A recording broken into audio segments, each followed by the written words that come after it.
ಗಾಂವ್ ವಿಚಾರವಾಗಿ ಸಚಿವ ಆರ್.ಬಿ. ತಿಮ್ಮಾಪುರ್ ದಿನಕ್ಕೊಂದು ಹೇಳಿಕೆಯನ್ನು ಕೊಡ್ತಾ ಇರ್ತಕ್ಕಂಥದ್ದು. ಈಗ ಐ.ಡಿ. ಕಾರ್ಡ್ ಕೇಳಿ ಹೊಡಿತಾರ, ಏಕಾಏಕಿ ಗುಂಡು ಹೊಡೆದು ಓಡೋಗ್ತಾರೆ ಅನ್ನುವಂಥ ಮಾತನ್ನು ಹೇಳಿದ್ದಾರೆ. ಇದು ಭಾಳಷ್ಟು ವಿಚಾರಕ್ಕೂ ಕೂಡ ಚರ್ಚೆಗೂ ಕೂಡ ಗ್ರಾಸವಾಗಿರ್ತಕ್ಕಂಥದ್ದು. ಈ ಬಗ್ಗೆ ಮಾತಾಡಲಿಕ್ಕೆ ನಮ್ಮ ಜೊತೆ ಶಾಸಕರಾದಂಥ ಅಶ್ವಥ್ ನಾರಾಯಣ ಅವರಿದ್ದಾರೆ. ಸರ್, ಸಚಿವರ ಒಂದು ಹೇಳಿಕೆಯನ್ನು ಗಮನಿಸಿದ್ದೀರಿ. ಗುಂಡು ಹೊಡೆದು ಓಡೋಗ್ತಾರೆ, ಯಾರು ಜಾತಿ ಕೇಳ್ಕೊಂಡು ಐ.ಡಿ. ಕಾರ್ಡ್ ತೋರಿಸು ಅಂತ ಕೇಳೋದಿಲ್ಲ.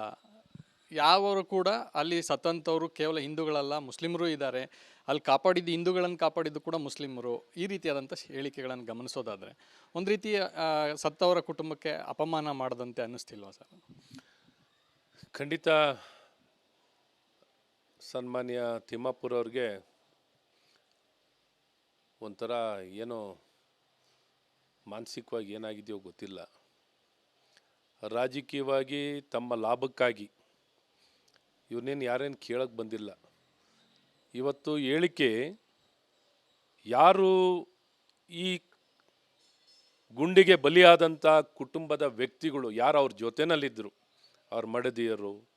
ಅವ್ರ ಮಡದಿಯರೇನೆ ಅವ್ರು ಕೊಟ್ಟಿರೋ ಹೇಳಿಕೆ. ಇದೇನು ಭಾರತೀಯ ಜನತಾ ಪಾರ್ಟಿ ಅವ್ರು ಕೊಟ್ಟಿರೋ ಹೇಳಿಕೆ ಅಲ್ಲ, ಬೇರೆ ಇನ್ನೂ ಯಾರೋ ಒಬ್ಬ ವ್ಯಕ್ತಿ ಕೊಟ್ಟಿರೋ ಹೇಳಿಕೆ ಅಲ್ಲ. ಇದು ಸ್ವತಃ ಅವರ ಒಂದು ಹೇಳಿಕೆ ಅಳಲನ್ನು, ಅವರ ನೋವನ್ನು ಯಾವ ಆಧಾರಿತವಾಗಿ ಅವ್ರ ಮನೆ ಕುಟುಂಬಸ್ಥರನ್ನು ಕೊಲೆ ಮಾಡೋವಂಥದ್ದಾಗಿದೆ.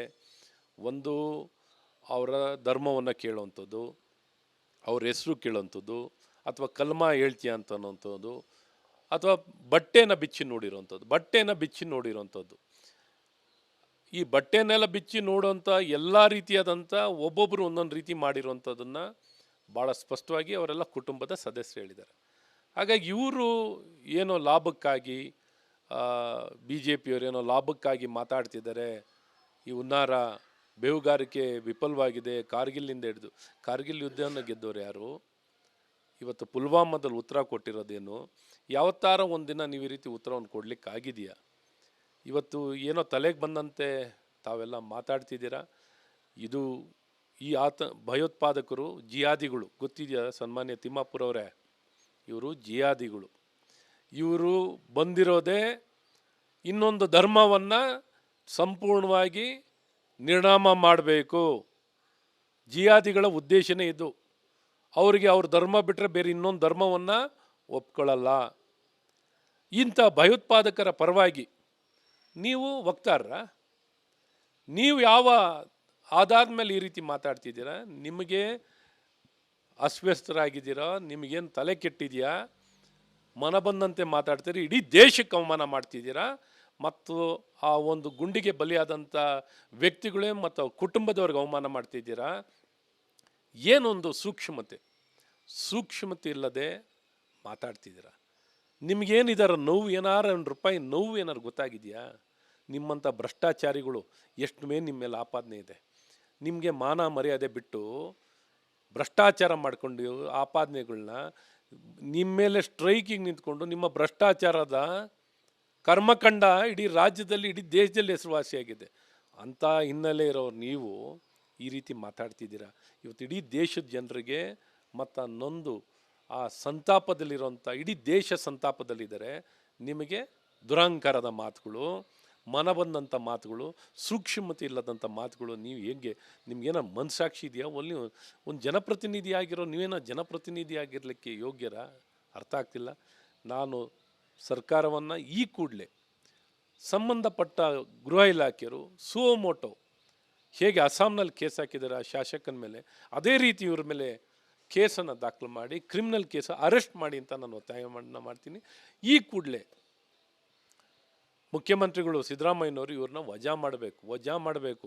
ಮತ್ತು ನಾನು ನಮ್ಮ ಪಕ್ಷದ ನಾಯಕರಲ್ಲೂ ಕೇಳ್ಕೊತೀನಿ, ಈ ಕೂಡಲೇ ರಾಜ್ಯಪಾಲರಿಗೆ ಇವ್ರ ಮೇಲೆ ದೂರನ್ನು ಕೊಡುವಂಥದ್ದಾಗಬೇಕು. ರಾಜ್ಯಪಾಲರಿಗೆ ದೂರನ್ನು ಕೊಟ್ಟು ಈ ಮನುಷ್ಯ, ಈ ವ್ಯಕ್ತಿ ಮನ ಬಂದಂತೆ ಮಾತಾಡ್ತಿರೋದಕ್ಕೆ ತಕ್ಕ ಶಿಕ್ಷೆ ಆಗಬೇಕು. ಆ ಶಿಕ್ಷೆಯನ್ನು ಕೊಡಿಸೋಂಥದ್ದಾಗಬೇಕು. ಒಂದು ಪ್ರತಿಪಕ್ಷವಾಗಿ, ಒಂದು ಪಕ್ಷವಾಗಿ ಇಂಥ ಬಾಯಿಗೆ ಬಂದಂಗೆ ಇಡೀ ದೇಶದ ಜನರ ಭಾವನೆಯನ್ನು ಗೌರವಿಸದೆ ಮನ ಬಂದಂತೆ ರಾಜಕೀಯ ಲಾಭ, ಯಾವ ನ್ಯಾಲ್ಗೆ ಇಟ್ಕೊಂಡು ಮಾತಾಡ್ತಾರೆ. ರಾಜಕೀಯ ಲಾಭ, ನಿಮಗೆ ಮಾನ ಮರ್ಯಾದೆ ಇಲ್ಲ. ಆ ಕುಟುಂಬದವ್ರು ಮಾತಾಡ್ತಿರೋದಕ್ಕೆ ಗೌರವಿಸಬೇಕು ಅಂತ ನಿಮಗೇನೆ ಒಂದು ಪ್ರಜ್ಞೆ ಇಲ್ಲದೆ ಮಾತಾಡೋವಂಥ ನಿಮ್ಮಂಥ ರಾಜಕಾರಣಿಗಳು ಇದರಷ್ಟು ಹೋದರಷ್ಟು ನೀವು ಜೈಲಿನಲ್ಲಿ ಇರಬೇಕಾಗಿರೋರು. ನಿಮ್ಮ ಮೇಲೆ ಶಿಕ್ಷೆ ಆಗಬೇಕು ಅನ್ನೋಂಥದ್ದು ನಮ್ಮೆಲ್ಲರ ಒತ್ತಾಯ. ಸರ್, ಮುಖ್ಯಮಂತ್ರಿಗಳೇ ಒಂದು ಕಡೆ ಈ ರೀತಿ ಮಾತಾಡ್ತಾ ಇದ್ದಾರೆ ಅನ್ನೋಂಥದ್ದನ್ನು ಇಟ್ಕೊಂಡೇ ಬಹುಶಃ ತಿಮ್ಮಾಪುರ ಅವರು ಈ ರೀತಿ ಮಾತಾಡಿದ್ರ ಅನ್ನೋಂಥದ್ದು. ನೋಡಿ, ಮುಖ್ಯಮಂತ್ರಿಗಳು ತಮ್ಮ ಹೇಳಿಕೆನ ಅವರು ನಾನು ಹಾಗೆ ಹೇಳಿಲ್ಲ ಅಂತ ಹೇಳ್ಕೊಂಡು ಮಾಡ್ಕೊಂಡಿದ್ದಾರೆ. ಜನರು ಆಕ್ರೋಶ ನೋಡಿದ್ರು, ಅವರು ಜನರು ಹೇಗೆ ಅವ್ರನ್ನ ಖಂಡಿಸಿದರು, ಖಂಡವಾಗಿ ಖಂಡಿಸಿದ್ದಾರೆ, ಏನು ಅವ್ರನ್ನೇ ಬಿಟ್ಟಿಲ್ಲ. ಅದನ್ನು ನೋಡಿಕೊಂಡು ಅವರು ಅವ್ರದ್ದು ಹೇಳಿಕೆನ ಒಂದು ಸಣ್ಣ ಮಟ್ಟಿಗೆ ಸರಿ ಮಾಡ್ಕೊಳ್ಳೋಂಥದ್ದನ್ನ, ಅದರಲ್ಲೂ ನಾನು ಕೊನೆಯ ಆಪ್ಷನ್ ಇರಬೇಕು ಅಂತ ಹೇಳಿದರು. ಯುದ್ಧ ಮಾಡೋದು ಕೊನೆಯ ಒಂದು ಆಲೋಚನೆ ಆಗಿರಬೇಕು ಅಂತ ಏನೋ ಒಂದು ಟ್ಯಾಪೆ ಹಾಕೊಳ್ಳೋಂಥ ಪ್ರಯತ್ನ ಮಾಡಿದ್ದಾರೆ. ಇವರಿಗೆ ಇನ್ನೂ ಅವ್ರು ಮುಖ್ಯಮಂತ್ರಿ ಟ್ಯಾಪೆ ಹಾಕೊಂಡಿದ್ದಾರೆ ಅಂತ ನೋಡ್ಕೊಂಡು ಇವರು ಇನ್ನೂ ಸರಿಯಾಗಿ ಆ ವಿಚಾರವನ್ನು ಮಾತಾಡದೆ ಇನ್ನೊಂದು ಏನೊಂದು ಸೂಕ್ಷ್ಮತೆ ಇಲ್ಲದೆ ಮಾತಾಡಿದ್ದಾರೆ. ಹಾಗಾಗಿ ಇವತ್ತು ಇವ್ರಿಗೇನು ಪ್ರಜ್ಞೆ ಇದೆಯಲ್ವ, ಈ ಕಾಂಗ್ರೆಸ್ಸಿಗರಿಗೆ, ಆ ಕಾಂಗ್ರೆಸ್ ಪಕ್ಷದಲ್ಲಿ ಅವರೇ ಒಂದು ಕಡೆ ಒಂದು ಮಾತಾಡ್ತಾರೆ, ಇವರೇ ಒಂದು ಕಡೆ ಮಾತಾಡ್ತಾರೆ. ಏನು ಇವ್ರಿಗೇನಾಗಿದೆಯೋ ಗೊತ್ತಿಲ್ಲ. ಒಟ್ಟಿನಲ್ಲಿ ದೇಶದ ಜನರ ಭಾವನೆನೇ ಅರ್ಥನೇ ಮಾಡ್ಕೊಂಡಿಲ್ದಂಥವ್ರು ಅಂದರೆ ಈ ಕಾಂಗ್ರೆಸ್ ಪಕ್ಷದ ಕೆಲವು ನಾಯಕರು. ಇದಿಷ್ಟು ಶಾಸಕರಾದಂಥ ಅಶ್ವಥ್ ನಾರಾಯಣ ಅವರ ಮಾತು. ಕ್ಯಾಂಪರ್ಸನ್ ಮಂಜುನಾಥ್ ಜೊತೆ ಚಂದ್ರಶೇಖರ್, ರಿಪಬ್ಲಿಕ್ ಕನ್ನಡ, ಬೆಂಗಳೂರು. ಗಾಂವ್ ವಿಚಾರವಾಗಿ ಸಚಿವ RB ತಿಮ್ಮಾಪುರ್ ದಿನಕ್ಕೊಂದು ಹೇಳಿಕೆಯನ್ನು ಕೊಡ್ತಾ ಇರ್ತಕ್ಕಂಥದ್ದು. ಈಗ ID ಕಾರ್ಡ್ ಕೇಳಿ ಹೊಡಿತಾರ, ಏಕಾಏಕಿ ಗುಂಡು ಹೊಡೆದು ಓಡೋಗ್ತಾರೆ ಅನ್ನುವಂಥ ಮಾತನ್ನು ಹೇಳಿದ್ದಾರೆ. ಇದು ಭಾಳಷ್ಟು ವಿಚಾರಕ್ಕೂ ಕೂಡ, ಚರ್ಚೆಗೂ ಕೂಡ ಗ್ರಾಸವಾಗಿರ್ತಕ್ಕಂಥದ್ದು. ಈ ಬಗ್ಗೆ ಮಾತಾಡಲಿಕ್ಕೆ ನಮ್ಮ ಜೊತೆ ಶಾಸಕರಾದಂಥ ಅಶ್ವಥ್ ನಾರಾಯಣ ಅವರಿದ್ದಾರೆ. ಸರ್, ಸಚಿವರ ಒಂದು ಹೇಳಿಕೆಯನ್ನು ಗಮನಿಸಿದ್ದೀರಿ. ಗುಂಡು ಹೊಡೆದು ಓಡೋಗ್ತಾರೆ, ಯಾರು ಜಾತಿ ಕೇಳ್ಕೊಂಡು ID ಕಾರ್ಡ್ ತೋರಿಸು ಅಂತ ಕೇಳೋದಿಲ್ಲ. ಯಾವರು ಕೂಡ ಅಲ್ಲಿ ಸತ್ತಂಥವ್ರು ಕೇವಲ ಹಿಂದೂಗಳಲ್ಲ, ಮುಸ್ಲಿಮರು ಇದ್ದಾರೆ. ಅಲ್ಲಿ ಕಾಪಾಡಿದ್ದು, ಹಿಂದೂಗಳನ್ನು ಕಾಪಾಡಿದ್ದು ಕೂಡ ಮುಸ್ಲಿಮರು. ಈ ರೀತಿಯಾದಂಥ ಹೇಳಿಕೆಗಳನ್ನು ಗಮನಿಸೋದಾದರೆ ಒಂದು ರೀತಿಯ ಸತ್ತವರ ಕುಟುಂಬಕ್ಕೆ ಅಪಮಾನ ಮಾಡದಂತೆ ಅನ್ನಿಸ್ತಿಲ್ವಾ ಸರ್? ಖಂಡಿತ ಸನ್ಮಾನ್ಯ ತಿಮ್ಮಾಪುರ ಅವ್ರಿಗೆ ಒಂಥರ ಏನೋ ಮಾನಸಿಕವಾಗಿ ಏನಾಗಿದೆಯೋ ಗೊತ್ತಿಲ್ಲ. ರಾಜಕೀಯವಾಗಿ ತಮ್ಮ ಲಾಭಕ್ಕಾಗಿ ಇವನ್ನೇನು ಯಾರೇನು ಕೇಳಕ್ಕೆ ಬಂದಿಲ್ಲ. ಇವತ್ತು ಹೇಳಿಕೆ ಯಾರು ಈ ಗುಂಡಿಗೆ ಬಲಿಯಾದಂಥ ಕುಟುಂಬದ ವ್ಯಕ್ತಿಗಳು ಯಾರು ಅವ್ರ ಜೊತೆನಲ್ಲಿದ್ದರು, ಅವ್ರ ಮಡದಿಯರೇನೆ ಅವ್ರು ಕೊಟ್ಟಿರೋ ಹೇಳಿಕೆ. ಇದೇನು ಭಾರತೀಯ ಜನತಾ ಪಾರ್ಟಿ ಅವ್ರು ಕೊಟ್ಟಿರೋ ಹೇಳಿಕೆ ಅಲ್ಲ, ಬೇರೆ ಇನ್ನೂ ಯಾರೋ ಒಬ್ಬ ವ್ಯಕ್ತಿ ಕೊಟ್ಟಿರೋ ಹೇಳಿಕೆ ಅಲ್ಲ. ಇದು ಸ್ವತಃ ಅವರೇ ಅವರ ಒಂದು ಹೇಳಿಕೆ ಅಳಲನ್ನು, ಅವರ ನೋವನ್ನು ಯಾವ ಆಧಾರಿತವಾಗಿ ಅವ್ರ ಮನೆ ಕುಟುಂಬಸ್ಥರನ್ನು ಕೊಲೆ ಮಾಡೋವಂಥದ್ದಾಗಿದೆ. ಒಂದು ಅವರ ಧರ್ಮವನ್ನು ಕೇಳೋವಂಥದ್ದು, ಅವ್ರ ಹೆಸರು ಕೇಳೋವಂಥದ್ದು, ಅಥವಾ ಕಲ್ಮ ಹೇಳ್ತೀಯ ಅಂತ ಅನ್ನೋವಂಥದ್ದು, ಅಥವಾ ಬಟ್ಟೆನ ಬಿಚ್ಚಿ ನೋಡಿರೋವಂಥದ್ದು. ಈ ಬಟ್ಟೆನೆಲ್ಲ ಬಿಚ್ಚಿ ನೋಡೋವಂಥ ಎಲ್ಲ ರೀತಿಯಾದಂಥ ಒಬ್ಬೊಬ್ಬರು ಒಂದೊಂದು ರೀತಿ ಮಾಡಿರೋವಂಥದ್ದನ್ನು ಭಾಳ ಸ್ಪಷ್ಟವಾಗಿ ಅವರೆಲ್ಲ ಕುಟುಂಬದ ಸದಸ್ಯರು ಹೇಳಿದ್ದಾರೆ. ಹಾಗಾಗಿ ಇವರು ಏನೋ ಲಾಭಕ್ಕಾಗಿ, BJPಯವರು ಏನೋ ಲಾಭಕ್ಕಾಗಿ ಮಾತಾಡ್ತಿದ್ದಾರೆ.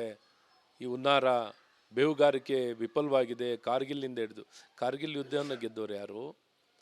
ಇವತ್ತು ಪುಲ್ವಾಮಾದಲ್ಲಿ ಉತ್ತರ ಕೊಟ್ಟಿರೋದೇನು? ಯಾವತ್ತಾರ ಒಂದಿನ ನೀವು ಈ ರೀತಿ ಉತ್ತರವನ್ನು ಕೊಡಲಿಕ್ಕಾಗಿದೆಯಾ? ಇವತ್ತು ಏನೋ ತಲೆಗೆ ಬಂದಂತೆ ತಾವೆಲ್ಲ ಮಾತಾಡ್ತಿದ್ದೀರಾ. ಇದು ಈ ಭಯೋತ್ಪಾದಕರು, ಜಿಹಾದಿಗಳು, ಗೊತ್ತಿದೆಯಾ ಸನ್ಮಾನ್ಯ ತಿಮ್ಮಾಪುರ ಅವರೇ? ಇವರು ಜಿಹಾದಿಗಳು. ಇವರು ಬಂದಿರೋದೇ ಇನ್ನೊಂದು ಧರ್ಮವನ್ನು ಸಂಪೂರ್ಣವಾಗಿ ನಿರ್ನಾಮ ಮಾಡಬೇಕು. ಜಿಹಾದಿಗಳ ಉದ್ದೇಶನೇ ಇದು. ಅವರಿಗೆ ಅವ್ರ ಧರ್ಮ ಬಿಟ್ಟರೆ ಬೇರೆ ಇನ್ನೊಂದು ಧರ್ಮವನ್ನು ಒಪ್ಕೊಳ್ಳಲ್ಲ. ಇಂಥ ಭಯೋತ್ಪಾದಕರ ಪರವಾಗಿ ನೀವು ವಕ್ತಾರರ? ನೀವು ಯಾವ ಆಧಾರದ ಮೇಲೆ ಈ ರೀತಿ ಮಾತಾಡ್ತಿದ್ದೀರಾ? ನಿಮಗೆ ಅಸ್ವಸ್ಥರಾಗಿದ್ದೀರಾ? ನಿಮಗೇನು ತಲೆ ಕೆಟ್ಟಿದೆಯಾ? ಮನ ಬಂದಂತೆ ಮಾತಾಡ್ತೀರಿ. ಇಡೀ ದೇಶಕ್ಕೆ ಅವಮಾನ ಮಾಡ್ತಿದ್ದೀರಾ.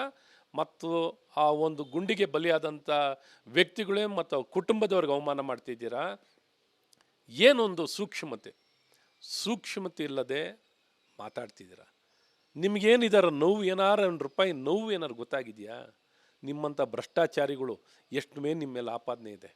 ನಿಮಗೆ ಮಾನ ಮರ್ಯಾದೆ ಬಿಟ್ಟು ಭ್ರಷ್ಟಾಚಾರ ಮಾಡ್ಕೊಂಡು ಆಪಾದನೆಗಳನ್ನ ನಿಮ್ಮ ಮೇಲೆ ಸ್ಟ್ರೈಕಿಗೆ ನಿಂತ್ಕೊಂಡು ನಿಮ್ಮ ಭ್ರಷ್ಟಾಚಾರದ ಕರ್ಮಕಾಂಡ ಇಡೀ ರಾಜ್ಯದಲ್ಲಿ, ಇಡೀ ದೇಶದಲ್ಲಿ ಹೆಸರುವಾಸಿಯಾಗಿದೆ. ಅಂಥ ಹಿನ್ನೆಲೆ ಇರೋರು ನೀವು ಈ ರೀತಿ ಮಾತಾಡ್ತಿದ್ದೀರಾ. ಇವತ್ತು ಇಡೀ ದೇಶದ ಜನರಿಗೆ ಮತ್ತು ನೊಂದು ಆ ಸಂತಾಪದಲ್ಲಿರೋಂಥ ಇಡೀ ದೇಶ ಸಂತಾಪದಲ್ಲಿದ್ದಾರೆ. ನಿಮಗೆ ದುರಹಂಕಾರದ ಮಾತುಗಳು, ಮನ ಬಂದಂಥ ಮಾತುಗಳು, ಸೂಕ್ಷ್ಮತೆ ಇಲ್ಲದಂಥ ಮಾತುಗಳು. ನೀವು ಹೇಗೆ ನಿಮ್ಗೇನೋ ಮನಸ್ಸಾಕ್ಷಿ ಇದೆಯಾ? ಒಲ್ಲಿ ಒಂದು ಜನಪ್ರತಿನಿಧಿ ಆಗಿರೋ ನೀವೇನೋ ಜನಪ್ರತಿನಿಧಿ ಆಗಿರಲಿಕ್ಕೆ ಯೋಗ್ಯರ? ಅರ್ಥ ಆಗ್ತಿಲ್ಲ. ನಾನು ಸರ್ಕಾರವನ್ನು ಈ ಕೂಡಲೇ ಸಂಬಂಧಪಟ್ಟ ಗೃಹ ಇಲಾಖೆಯರು ಸುಮೋಟೋ ಹೇಗೆ ಅಸ್ಸಾಂನಲ್ಲಿ ಕೇಸ್ ಹಾಕಿದ್ದಾರೆ ಆ ಶಾಸಕನ ಮೇಲೆ, ಅದೇ ರೀತಿ ಇವ್ರ ಮೇಲೆ ಕೇಸನ್ನು ದಾಖಲು ಮಾಡಿ ಕ್ರಿಮಿನಲ್ ಕೇಸ್ ಅರೆಸ್ಟ್ ಮಾಡಿ ಅಂತ ನಾನು ಒತ್ತಾಯ ಮಾಡ್ತೀನಿ. ಈ ಕೂಡಲೇ ಮುಖ್ಯಮಂತ್ರಿಗಳು ಸಿದ್ದರಾಮಯ್ಯನವರು ಇವ್ರನ್ನ ವಜಾ ಮಾಡಬೇಕು. ಮತ್ತು ನಾನು ನಮ್ಮ ಪಕ್ಷದ ನಾಯಕರಲ್ಲೂ ಕೇಳ್ಕೊತೀನಿ, ಈ ಕೂಡಲೇ ರಾಜ್ಯಪಾಲರಿಗೆ ಇವ್ರ ಮೇಲೆ ದೂರನ್ನು ಕೊಡುವಂಥದ್ದಾಗಬೇಕು. ರಾಜ್ಯಪಾಲರಿಗೆ ದೂರನ್ನು ಕೊಟ್ಟು ಈ ಮನುಷ್ಯ, ಈ ವ್ಯಕ್ತಿ ಮನ ಬಂದಂತೆ ಮಾತಾಡ್ತಿರೋದಕ್ಕೆ ತಕ್ಕ ಶಿಕ್ಷೆ ಆಗಬೇಕು. ಆ ಶಿಕ್ಷೆಯನ್ನು ಕೊಡಿಸೋಂಥದ್ದಾಗಬೇಕು. ಒಂದು ಪ್ರತಿಪಕ್ಷವಾಗಿ, ಒಂದು ಪಕ್ಷವಾಗಿ ಇಂಥ ಬಾಯಿಗೆ ಬಂದಂಗೆ ಇಡೀ ದೇಶದ ಜನರ ಭಾವನೆಯನ್ನು ಗೌರವಿಸದೆ ಮನ ಬಂದಂತೆ ರಾಜಕೀಯ ಲಾಭ, ಯಾವ ನ್ಯಾಲ್ಗೆ ಇಟ್ಕೊಂಡು ಮಾತಾಡ್ತಾರೆ. ರಾಜಕೀಯ ಲಾಭ, ನಿಮಗೆ ಮಾನ ಮರ್ಯಾದೆ ಇಲ್ಲ. ಆ ಕುಟುಂಬದವ್ರು ಮಾತಾಡ್ತಿರೋದಕ್ಕೆ ಗೌರವಿಸಬೇಕು ಅಂತ ನಿಮಗೇನೆ ಒಂದು ಪ್ರಜ್ಞೆ ಇಲ್ಲದೆ ಮಾತಾಡೋವಂಥ ನಿಮ್ಮಂಥ ರಾಜಕಾರಣಿಗಳು ಹೋದ್ರಷ್ಟು ನೀವು ಜೈಲಿನಲ್ಲಿ ಇರಬೇಕಾಗಿರೋರು. ನಿಮ್ಮ ಮೇಲೆ ಶಿಕ್ಷೆ ಆಗಬೇಕು ಅನ್ನೋಂಥದ್ದು ನಮ್ಮೆಲ್ಲರ ಒತ್ತಾಯ. ಸರ್, ಮುಖ್ಯಮಂತ್ರಿಗಳೇ ಒಂದು ಕಡೆ ಈ ರೀತಿ ಮಾತಾಡ್ತಾ ಇದ್ದಾರೆ ಅನ್ನೋಂಥದ್ದನ್ನು ಇಟ್ಕೊಂಡೇ ಬಹುಶಃ ತಿಮ್ಮಾಪುರ ಅವರು ಈ ರೀತಿ ಮಾತಾಡಿದ್ರ ಅನ್ನೋಂಥದ್ದು. ನೋಡಿ, ಮುಖ್ಯಮಂತ್ರಿಗಳು ತಮ್ಮ ಹೇಳಿಕೆನ ಅವರು ನಾನು ಹಾಗೆ ಹೇಳಿಲ್ಲ ಅಂತ ಹೇಳ್ಕೊಂಡು ಮಾಡ್ಕೊಂಡಿದ್ದಾರೆ. ಜನರು ಆಕ್ರೋಶ ನೋಡಿದ್ರು. ಅವರು ಜನರು ಹೇಗೆ ಅವ್ರನ್ನ ಖಂಡಿಸಿದರು, ಖಂಡವಾಗಿ ಖಂಡಿಸಿದ್ದಾರೆ. ಏನು ಅವ್ರನ್ನೇ ಬಿಟ್ಟಿಲ್ಲ. ಅದನ್ನು ನೋಡಿಕೊಂಡು ಅವ್ರದ್ದು ಹೇಳಿಕೆನ ಒಂದು ಸಣ್ಣ ಮಟ್ಟಿಗೆ ಸರಿ ಮಾಡ್ಕೊಳ್ಳೋಂಥದ್ದನ್ನ, ಅದರಲ್ಲೂ ನಾನು ಕೊನೆಯ ಆಪ್ಷನ್ ಇರಬೇಕು ಅಂತ ಹೇಳಿದರು. ಯುದ್ಧ ಮಾಡೋದು ಕೊನೆಯ ಒಂದು ಆಲೋಚನೆ ಆಗಿರಬೇಕು ಅಂತ ಏನೋ ಒಂದು ತ್ಯಾಪೆ ಹಾಕೊಳ್ಳೋಂಥ ಪ್ರಯತ್ನ ಮಾಡಿದ್ದಾರೆ. ಇವರಿಗೆ ಇನ್ನೂ ಅವ್ರು ಮುಖ್ಯಮಂತ್ರಿ ತ್ಯಾಪೆ ಹಾಕೊಂಡಿದ್ದಾರೆ ಅಂತ ನೋಡ್ಕೊಂಡು ಇವರು ಇನ್ನೂ ಸರಿಯಾಗಿ ಆ ವಿಚಾರವನ್ನು ಮಾತಾಡದೆ ಇನ್ನೊಂದು ಏನೊಂದು ಸೂಕ್ಷ್ಮತೆ ಇಲ್ಲದೆ ಮಾತಾಡಿದ್ದಾರೆ. ಹಾಗಾಗಿ ಇವತ್ತು ಇವ್ರಿಗೇನು ಪ್ರಜ್ಞೆ ಇದೆಯಲ್ವ, ಈ ಕಾಂಗ್ರೆಸ್ಸಿಗರಿಗೆ, ಆ ಕಾಂಗ್ರೆಸ್ ಪಕ್ಷದಲ್ಲಿ ಅವರೇ ಒಂದು ಕಡೆ ಒಂದು ಮಾತಾಡ್ತಾರೆ, ಇವರೇ ಒಂದು ಕಡೆ ಮಾತಾಡ್ತಾರೆ. ಏನು ಇವ್ರಿಗೇನಾಗಿದೆಯೋ ಗೊತ್ತಿಲ್ಲ. ಒಟ್ಟಿನಲ್ಲಿ ದೇಶದ ಜನರ ಭಾವನೆನೇ ಅರ್ಥನೇ ಮಾಡ್ಕೊಂಡಿಲ್ಲದಂಥವ್ರು ಅಂದರೆ ಈ ಕಾಂಗ್ರೆಸ್ ಪಕ್ಷದ ಕೆಲವು ನಾಯಕರು. ಇದಿಷ್ಟು ಶಾಸಕರಾದಂಥ ಅಶ್ವತ್ಥನಾರಾಯಣ ಅವರ ಮಾತು. ಕ್ಯಾಮರಾ ಪರ್ಸನ್ ಮಂಜುನಾಥ್ ಜೊತೆ ಚಂದ್ರಶೇಖರ್, ರಿಪಬ್ಲಿಕ್ ಕನ್ನಡ, ಬೆಂಗಳೂರು.